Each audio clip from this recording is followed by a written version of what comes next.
आदाब, मैं हूं माजिद चौधरी और आप देख रहे हैं पूंछ अपडेट्स। मरकजी जेर इंतजाम जम्मू व कश्मीर के सरहदी जिला पूंछ के कृष्ण चंद्र पार्क में ओबीसी तबका की जानिब से एक इजलास मुनक्कद किया गया और इजलास के बाद एक प्रेस कॉन्फ्रेंस का इनेकाद किया गया, जिसमें उन्होंने मरकजी हुकूमत और गवर्नर इंतजामिया के खिलाफ अपनी शदीद बरहमी जाहिर करते हुए ओबीसी तबका को महज 8% रिजर्वेशन दिए जाने की सख्त अल्फाज में मजम्मत की। उनका कहना था कि मरकज में जहां पूरे मुल्क में ओबीसी तबका के लिए 27% रिजर्वेशन है, तो फिर जम्मू कश्मीर में इसे सिर्फ 8% कर यहाँ इस तबका के साथ नाइंसाफी क्यों की गई है। उन्होंने इंतबाह दिया है कि अगर उनके साथ इंसाफ नहीं किया गया तो वो इंतखाबात में भी हिस्सा नहीं लेंगे और अपना शदीद एहतजाज भी करेंगे, जिसकी सारी जिम्मेदारी गवर्नर इंतजामिया पर आयद होगी। आइए देखिए इस ज़िम्न में कवर की गई हमारी ये खास और मुफस्सल रिपोर्ट। ओबीसी कम्युनिटी जिंदाबाद, ओबीसी एकता जिंदाबाद, ओबीसी एकता माता की जय, भारत माता की जय, आजाद हिंदुस्तान जिंदाबाद, आजाद हिंदुस्तान जिंदाबाद। इंसाफ, हम क्या चाहते हैं? इंसाफ, इंसाफ के आगे झुकना पड़ेगा, इंसाफ के आगे झुकना पड़ेगा। साडा हक इत्थे रख, साडा हक इत्थे रख।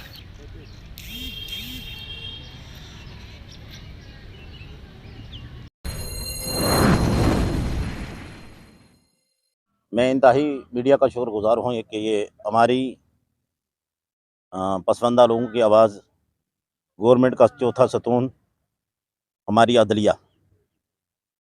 मैं सबसे पहले तो यहाँ हमारे जितने भी मेंबरान हजरात यहाँ पर मौजूद हैं, मैं इनका तहे दिल से शुक्रगुजार हूँ। मीडिया के ज़रिए गवर्नर इंतज़ामिया को साफ लफ्ज़ों में एक बात कहना चाहता हूँ, सब्र की जंजीरें टूट चुकी हैं।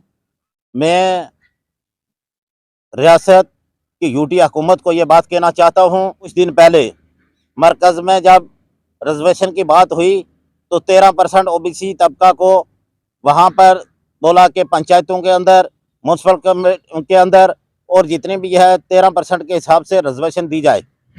उसी के हिसाब से नोटिफिकेशन निकला और आज बड़े अफसोस से और बड़े दुख से मुझे कहना पड़ा कि कल ही रात को हमारे गवर्नर इंतज़ामिया, गवर्नर साहब ने 8% ओबीसी को कहते हैं वो भी देखा जाएगा। और उन लोगों को जो लोग हमारे रियासत के अंदर चांदी डिस्ट्रिक्ट के अंदर जो पहाड़ी ज़बान के अंदर उनको रिजर्वेशन 10% दी गई और हमारे हिंदुस्तान के अंदर 27% हमारी ओबीसी रिजर्वेशन है। लेकिन बड़ी अफसोस से मुझे ये बात कहनी पड़ी कि अगर हिंदुस्तान सबका साथ, सबका विश्वास, सबका विकास है तो ऊपर कास्ट विकास कहाँ से आया कि रियासत जम्मू कश्मीर के अंदर अगर दफ़ा 370 खत्म हुआ तो हिंदुस्तान कन्याकुमारी से कश्मीर तक, पूंछ तक एक है। तो अगर 27% वहाँ है तो यहाँ पर 8% हमारे साथ ऐसा जुल्म क्यों किया गया? मैं गवर्नर इंतजामिया से गुजारिश करूंगा कि आपने फौरी तौर पर इसके ऊपर 3 दिन अभी बकाया है, 3 दिन में हमारे साथ फौरी तौर इंसाफ होना चाहिए। अगर हमारे साथ इंसाफ नहीं किया जाएगा तो हम ओबीसी समाज के लोग जो हैं वो एक एक चप्पा पर हम जो है वो एजुटेशन करेंगे और जिसकी जिम्मेदारी सिर्फ गवर्नर इंतजामिया की होगी, ना कि मरकज़, क्योंकि ऐसा करने में ये मरकज़ हुकूमत बदनाम होती है।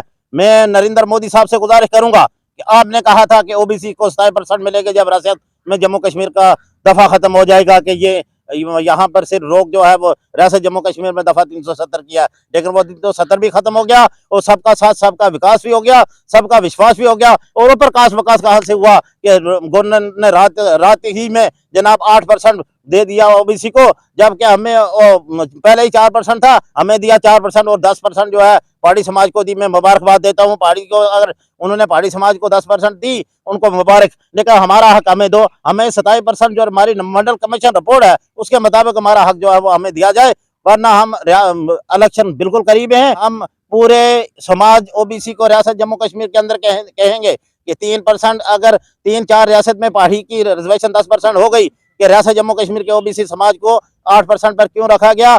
अगर हमारे साथ इंसाफ हुआ तो इंशाल्लाह हम हुकूमत के साथ हैं, क्योंकि हुकूमत, हमें पूरा उम्मीद है मुझे कि हुकूमत हमें इंसाफ देगी। अभी भी टाइम है, लेकिन हमारे साथ जो जुल्म हुआ है, इस जुल्म की मैं कड़े लफ्ज़ों में जनाब इसकी मजम्मत करना चाहता हूँ। खुदा। आज एक ओबीसी कम्युनिटी की तरफ से एक बहुत बड़ा एक प्रोग्राम था। भारतीय जनता पार्टी के हमारे स्टेट के जो प्रेसिडेंट है वो और हमारे नेशनल सेक्रेटरी जो है वो आने वाले थे, उनके लिए प्रोग्राम रखा गया था।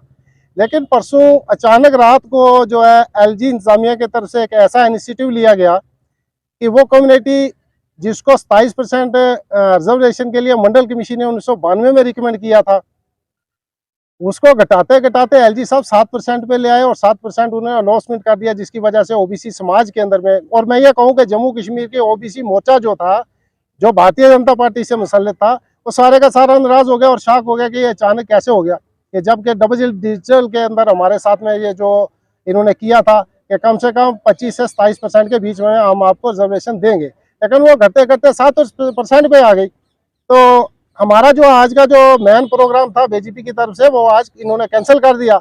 लेकिन जो हमारे वर्कर जो लोग थे, जो मेरी पंचायत के थे, जो मेरे डिस्ट्रिक्ट के थे, उन्होंने मुझे पकड़ के बैठा लिया कि भाई पिछले 10 साल से भारतीय जनता पार्टी वाले जो हमारे साथ वादा करते आ रहे थे, उस वादे का क्या होगा। अब मैं तो इनके बीच में घिर गया। अब मेरे पास में तो एक ही जवाब है कि जिस गवर्नमेंट पे हमने भरोसा किया कि 10 साल से हम बैठे हुए थे कि शायद हमें कुछ मिलेगा और हम इनको देंगे, कोई जवाब देंगे, अब मेरे पास तो कोई जवाब बचा नहीं।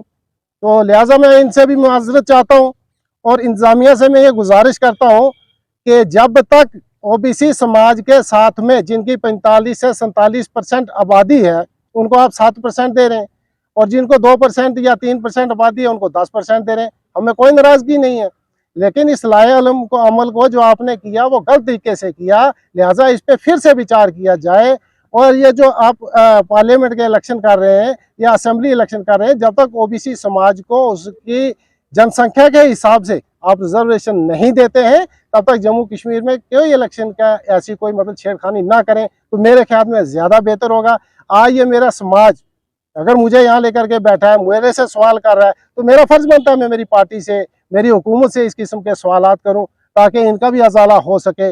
इसी उम्मीद में ये लोग बैठे हुए थे और आज हमने यही डिसाइड लिया कि आज हम आपस में जो है मशवरा करेंगे कि आने वाले दिनों में हमने क्या लाए अमल जो है वो इस्तेमाल करना है, हमने गवर्नमेंट से किस तरीके के हमने डिमांड्स करनी है, कि हमें स्ट्राइक करनी है या हमें भूख हड़ताल करनी है या हमने क्या करना है, उसके लिए हम एक राय अमल जो आगे चल के बनाएंगे। लेकिन फिलहाल हम चाहते हैं कि 24 घंटे तक हमें गवर्नमेंट कोई ना कोई इसका जवाब दे।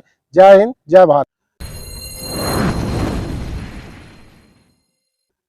बेसिकली मेरा नाम मोहम्मद इकबाल हजाम है। मैं बांड चिचम पंचायत से तल्लुक़ रखता हूं और यहाँ जब से भाजपा का एक सबका साथ, सबका विकास, सबका विश्वास एक नारा चला, तो हमने भी भाजपा में शमूलियत हासिल की और मुझे as a district vice president जो है वो ओबीसी मोर्चे का मुंतखब किया गया पार्टी की तरफ से। हमने बड़े ज़ोर और जोश से हर पंचायत में, हर गाँव में, बल्कि हर मीटिंग में हमने बड़ा बीजेपी का समर्थन किया और करते भी आए हैं, करेंगे भी। हमें विश्वासन था कि पूरा यकीन था कि हमारी जो ओबीसी कम्युनिटी हिंदुस्तान में लगभग देखा जाए तो पूरे हिंदुस्तान में 60% से ज़्यादा ओबीसी कम्युनिटी है पूरे हिंदुस्तान में, जिसके बेस पे इन्होंने बाकी स्टेट में, अदर स्टेट में तकरीबन 27% जो है वो ओबीसी को रिजर्वेशन जो है वो दी हुई है। वही देरीना मांग हमारी 70 साल से बदनसीबी से हमारी जो रियासत की जो हुकूमतें रही हैं इक़्तिदार में, तो तालियां बजवा बजवा के हमसे तो हमारे हाथ भी घिस गए, लेकिन उन्होंने कभी नाम तक नहीं लिया। हम शुक्रिया अदा करते हैं कि चलो भारतीय जनता पार्टी ने हमें इस लेवल पे समझा और कुछ ना कुछ किया। लेकिन उसके साथ ये दुख हुआ जब रात को हमने न्यूज़ सुनी। आज हमारा बहुत बड़ा यहाँ जम्मू से कुछ हमारे बीजेपी के मेहमान और ओबीसी के जो कार्यकर्ता थे, संजीदा लोग, वो आने वाले थे। हमने यहाँ एक बहुत वसी प्रोग्राम करना था, लेकिन रात जब हमने ये न्यूज़ सुने कि जहाँ पहाड़ी कम्युनिटी को 10%, एसटी कम्युनिटी को वहाँ उनको सेव रिजर्वेशन, पहाड़ियों को 10% दी, हमें फ़ख्र की बात है, खुशी है, मुबारक है उनको। हमें उम्मीद थी कि हमारा जो कम से कम 27 नहीं तो कम से कम जो हमारा मुतालबा था कि 17% या 18% रिजर्वेशन जो है हमारी ओबीसी कम्युनिटी को दी जाएगी, जबकि इसको यूटी बनाया गया, दफ़ा तोड़ा गया, रियासत का नामो निशान ख़त्म किया गया, रियासत को यूटी में बदला गया। तो उसके बावजूद हमें ये उम्मीद थी कि जहाँ बाकी हिंदुस्तान में जो कानून लागू हैं ओबीसी के तहत, तो वो हमें भी इंसाफ मिल जाएगा, कम से कम हमारे बच्चे भी किसी प्लेटफार्म पे अपना हक ले सकें। आज तक तो 17 साल हमने मायूसी से ज़िंदगी गुजारी है, हमारे बच्चों ने मायूसी से ज़िंदगी गुजारी है। वो किसी भी स्टेज पे पढ़ लिख के भी जब आगे से जाके महरूम हुए तो वापस आके हमारी हज़ारों बच्चे डिप्रेशन का शिकार हो गए, हज़ारों बच्चे हार्ट अटैक का शिकार हो गए, हज़ारों बच्चे मेंटली डिस्टर्ब हो गए। तो उस आवाज़ को बुलंद करते हुए हमने बीजेपी से शमूलियत की, बीजेपी के साथ, और हमने ये गुजारिश की कि हमारी ओबीसी कम्युनिटी को याद रखा जाए और हमारी जो 27% रिजर्वेशन है वो हमें दी जाए। रात को हमने जब न्यूज़ सुनी तो हमें बड़े दुख हुआ कि हमारी जो रिजर्वेशन है वो 8% पे पहुंच चुकी है, शुक्र के फिर वहीं छोड़ दिया है। तो इससे हमारा ये मुतालबा है आज आपकी वजह से, हम गवर्नमेंट इंडिया से, सेंट्रल गवर्नमेंट से और स्टेट यूटी गवर्नमेंट से ये बहुत बड़ा गुजारिश करते हैं कि 24 घंटे के अंदर अंदर हमारी इस ओबीसी कम्युनिटी को जो उन्होंने वादा किया है उसके वादे के मुताबिक इंसाफ दिया जाए। अगर वो इंसाफ पूरा नहीं होता, हमने आज ये 60 वर्कर की हर पंचायत से 2-2 3-3 बंदे बुलाए, सिर्फ 1-1 2-2 बंदे, वो भी 60 रमजान भी है, ताकि हम एक लाए अमल बनाएं कि हमें कल क्या करना है। अगर 24 घंटे के अंदर हमारी ये मांग जो है पूरी हो जाती है, हमारे साथ इंसाफ हो जाता है तो वेल एंड गुड।